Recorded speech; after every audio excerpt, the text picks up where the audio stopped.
so two things. First, let me clarify. We did not put the revision of the guidance on the back of North America. We did put the revision of the guidance on the back of, one, a somewhat slower recovery in financial services, and the fact that we have seen a deterioration in the auto and aero sector.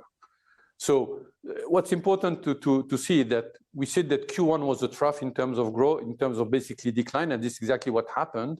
So Q2 has already improved compared to Q1, and we're going to see that recovery through the year, ending up with basically getting back to growth in low single digit in Q4. What has changed compared to our previous outlook is that the slope of the recovery is slower because of, one, as I said, financial services, and the second thing, really, we have seen a change, a complete change both in the auto sector, where we expected some slowdown, but not as abrupt as we see now in very recent week. And the second thing, the aerospace sector, because of the issues around supply chain, has moved from being, a growth to basically we see tightening now happening in the second half. And that's really what has changed our perception around the outlook for the full year. And I have to say, we have built some caution around France because we start to see a bit of wait and see there. Brilliant. You've covered a lot there. Thank you very much indeed for the clarity. Let's go back to financial services. Are people delaying their decision making? Are they making decisions at a later stage so they can't give you the clarity?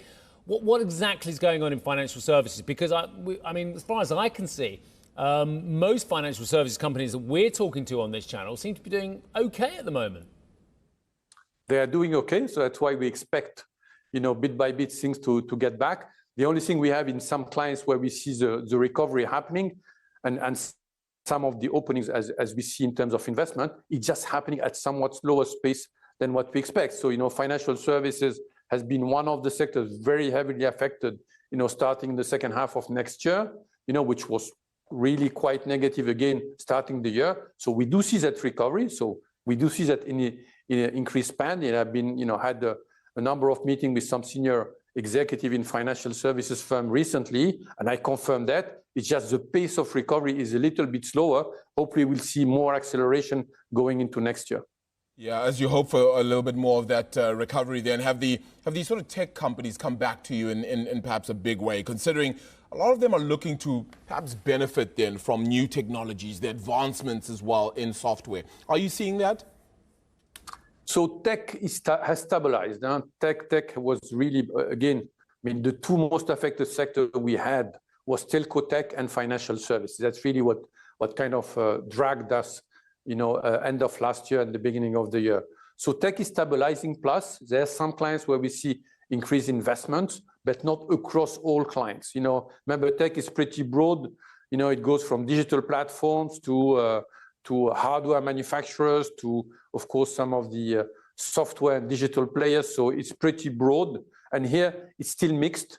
We definitely see at some of our clients in tech an increased spend, and we see them back to growth from our perspective, but we still some which are still reserved. So overall, it's kind of stabilizing plus, but we're not yet in a recovery on tech this year. Yeah, Aiman, one thing for sure is that when it comes to AI spend as well, a lot of investors are asking where exactly is it monetizing for them. So how far would you say you are perhaps to realizing your goals when it comes to artificial intelligence? So this is an area I think where we are pretty positive about, and we're extremely well positioned. We have been positioned as leader by a number of the market analysts around the AI services, and we have pretty strong capabilities. We have about over 30,000 people in our data and AI capabilities globally, and generative AI has given a big boost. But as I said, starting from last year, there was a hype. There was a hype around the speed at which some of the benefits would be achieved. And I think what we see positively right now is, as the hype has come down, we really see people accepting the fact that it's going to take work, it's not going to be silver bullets, and it's going to take time. But they start to see the fundamental possibilities of what Gen AI can bring.